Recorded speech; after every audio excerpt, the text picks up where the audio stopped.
version on how Kiva works. You can read the slide, but I'll touch on a few key points. People like you and me, we go to the Kiva website and we have an opportunity to scroll through hundreds, sometimes thousands of borrower stories with their profiles, their pictures, their loan information, their repayment information, who the partner is. And we can choose who touches our heart. Maybe we love weaving, so we only want to work with women weavers, or we love agriculture, whatever it is. You find the person and you can lend a minimum of $25. There's no maximum.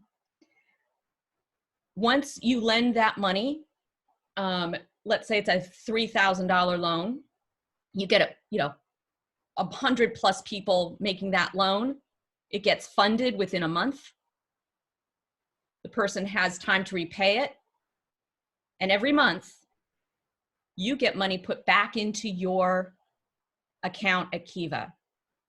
Now note, these are zero interest loans. You're not going to get back more than your $25. In fact, you might not get it all back, but the point is you do get something back usually. And then you can choose to reloan it or take it out and put it in your pocket and have a good day. It's totally up to you. So what is Kiva doing for the United States? And how can that affect Kauai? And this is really the crux of this short talk.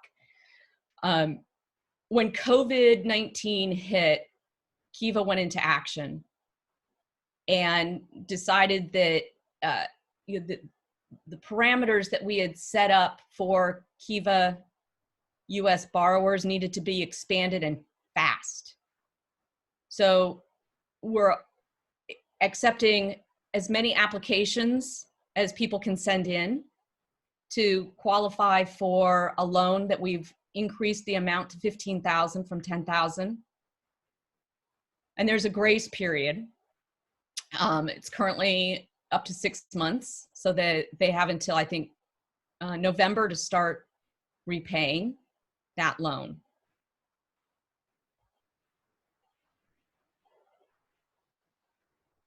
One of the challenges that we have is that Kiva US in the past has been, I think it's been a part of Kiva since 2010, roughly. We expanded into the United States. But it's always been a kind of smaller part of what makes Kiva work. And so we need to change that. We need to get the word out to Kiva enterprises, to Kiva entrepreneurs. And that's where we need your help. And let people who are on Kauai or in Hawaii, or I don't care where they are, on the mainland, that if they have an interest in getting a loan to help them through this tough time, to go to the Kiva website and look it up. There's a couple of ways that we're asking for your help besides being a Rotary club and therefore having your fingers in everywhere. You can post on Facebook, and I'll send you the actual deck with this information in it so that you can just cut and paste and post these to wherever you want to post them. But again, this talks about the fact that this is a zero interest loan. There are zero fees with an extended grace period. If you're not a huge Facebook fan, oops, I'm sorry, wait, I see somebody taking a picture. Let me come back. Sorry, Ted. If you're a fan of Instagram, I personally love this photo. I think it's beautiful. I know nothing about Instagram. But again, there's a cut and paste method so that you can get this into your feed as soon as possible. This is what I'm going to share with you, with your club. A Google Drive folder, some blogs that talk about some of the entrepreneurs that we have been able to lend to. One is in Nehalem here in Oregon, really awesome vineyard that gives a bunch of its profit to veterans. Really cool. that's it. I'm gonna stop sharing my screen, I think. I always struggle at this part. Whoops. Stop it. No, I don't want to do that. All right. Help. Oh, there we go. Oh, you have it? Okay. Got it. Yep. So anyone have questions for Betsy? I will say, the company I worked for right before the company I'm with now, they came up with a program. They gave each employee $25 and an opportunity to work with Kiva. And it was really cool. My department got together, and what we did was we funded a bunch of mobile phones for women in India. And what they determined was there were a lot of people who they don't have access to a phone. And of course, in a lot of the developing world, the thing that's kind of interesting is they've leapfrogged technology. So they're no longer running telephone lines to villages. They're just getting mobile phones to them because that works. And so these women were able to go out and they were able to purchase a mobile phone and a mobile phone plan. And then they rent that phone to various people in their village, and they were able to make the money back. And you know, over the time that I was there, we kept just reinvesting the monies because, as Betsy said, they in 97% of the cases are more than happy to pay you back. So we just kept expanding this out and growing it, and it was really pretty cool to see. I don't know if they still have it going on. I've been gone from that company for almost 6 years, but you know, it's a neat little thing to do, and it's kind of akin to the idea of, you know, sponsoring a child or something where they would send occasionally just little emails or something that said, hey, here's what's going on. And even just seeing that someone has paid back a loan, you get a good warm fuzzy out of that. Oh, sure. Thanks, Rick. I appreciate that. If anybody has any questions about how Kiva works in the United States, we're actually kind of changing our model a bit. Things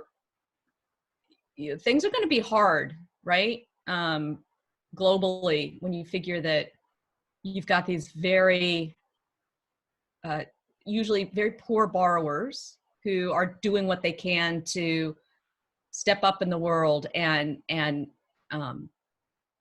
embrace the entrepreneurial spirit and create profit and improve their lives and their families' lives. But as the world goes on lockdown, you know, the people that are able to pay back a loan becomes smaller. The people that are able to take a loan become smaller because businesses aren't even operating. So I think a lot of resources will be coming more and more into the United States as the opportunities to lend to people on a global scale decreases. We're seeing a huge uptick in loans to our Kiva US folks. And we're thrilled about that, but we need your help in getting the word out. Do you think do you know people that can benefit from this program? Good. Most likely, yeah. I had a question, Betsy, about the qualification. There's a requirement that you have to have some friends and family provide some loan to you as part of this. Can you talk more about what's involved with that and what's the minimums? Yeah, and like I said, I know this is a really quickly evolving change that's occurring with Kiva. So I can tell you what it's been, but that might be changing a little bit and lightening up. But in the past, people who have gone to come to Kiva or one of our hubs, like the city of Oakland is one of our hubs. We work through the city of Oakland to lend money. The person would need to have, in the past, I believe it's been 25 friends and family who are the first 25 lenders. Because the idea being that these folks will help hold you accountable to the repayment, but it also shows their faith and trust in you as an individual and an entrepreneur. So it's those 25 that are your first core of $25 lenders. And then after that, it expands out and anyone around the world can lend into that fund. So you as a starting point, you have to find 25 people to give you $25. And then you get access to other funds once you've cleared that hurdle? Well, so the way Kiva works is, let's say you come and say, I need $15,000. It's like, okay, that's great. We're going through your application, we approve it, and it gets put on the Kiva website in a limited fashion, and you send it out to 35 of your friends, Facebook, however you choose to tag those friends, and ask for $25 to support your loan. And once you get 25 of those of $25, 25 people doing $25, then it'll go out into the broader Kiva website.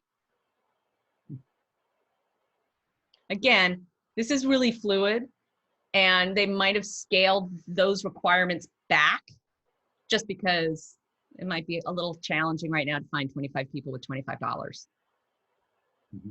Betsy? Hi. Hey, Craig. Hi. So what is your typical repayment period for the loan? Well, now it'll move to probably 24 months.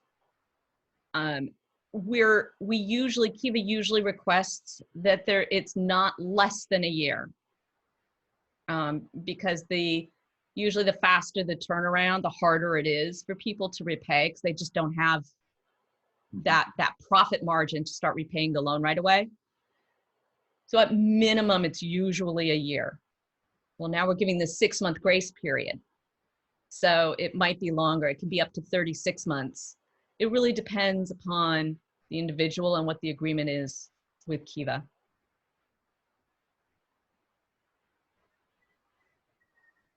More questions. Come on, guys. I love questions. I think that was Jan saying hi to Jan, I think. Oh, my Jans. So how long would it typically take for somebody starting the process to accessing funds?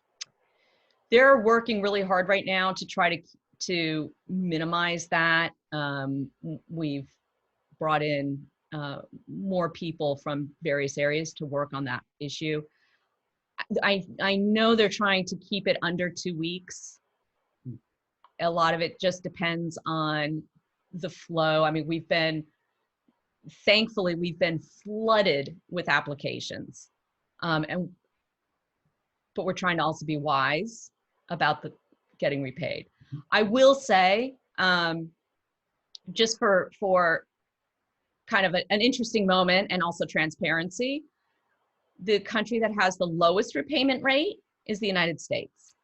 It hovers right around 80%.